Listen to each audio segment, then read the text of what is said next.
global leaders who are sitting on the climate change negotiations in COP26. We understand the land, and we are on the front line of the climate change impact.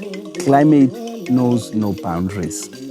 We must be listened to, otherwise we will suffer the most as Indigenous people. It's terrifying, and it's so unnecessary. It's way too far off. We're already behind the 8 ball by several decades. We want sustainable energy, we want clean energy, and it's all there for us to utilise, and yet they want to keeping on with these dinosaur industries.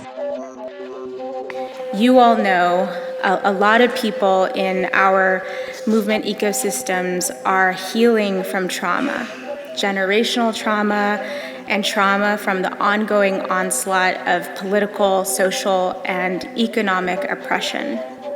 And just like our trauma can be remembered and stored in our bodies, so can our joy. So this is why it's critical to celebrate and acknowledge even the baby steps that take us toward the world we deserve.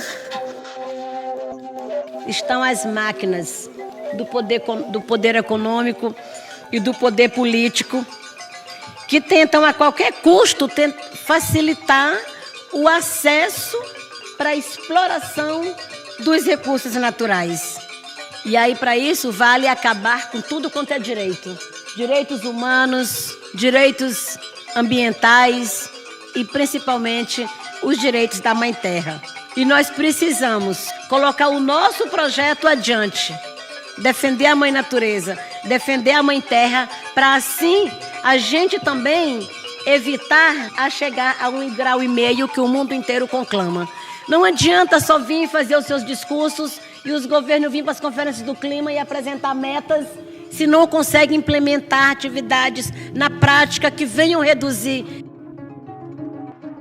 And contrast that in a very stark way, the Western values that is really exemplified by the colonialism mentality and the manifest destiny principles that continue today, and the way that they continue to be imposed.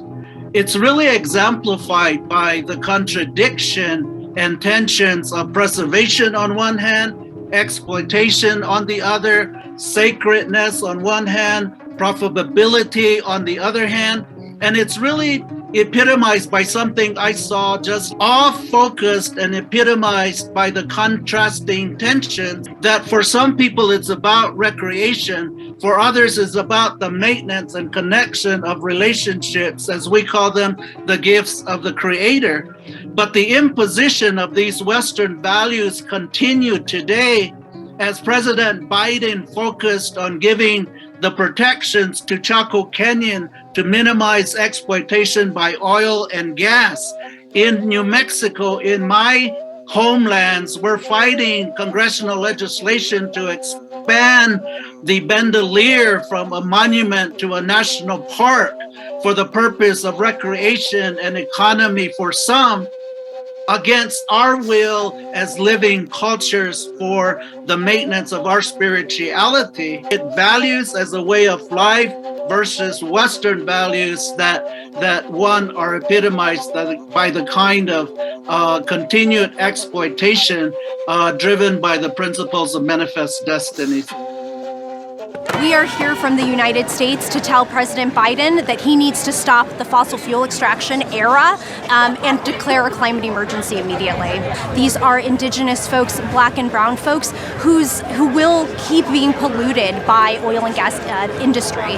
So, the hope is that President Biden and all the world leaders here really acknowledge who is at the source point for that oil and gas. That net zero does not mean that it stops polluting them. And in fact, you are just perpetuating and prolonging the fossil fuel era and the climate emergency. Administration change isn't really the cusp of what's going to make the difference. It's actually systemic change and people's willingness to look at or imagine a world where we're not dependent on fossil fuels and where the U.S. economy isn't dependent on fossil fuels. I think a lot of my hope doesn't necessarily lie in what happens in the negotiation rooms. A lot of my hope lies out here in community and in civil society and our willingness to step up and speak up to what we see as the facts.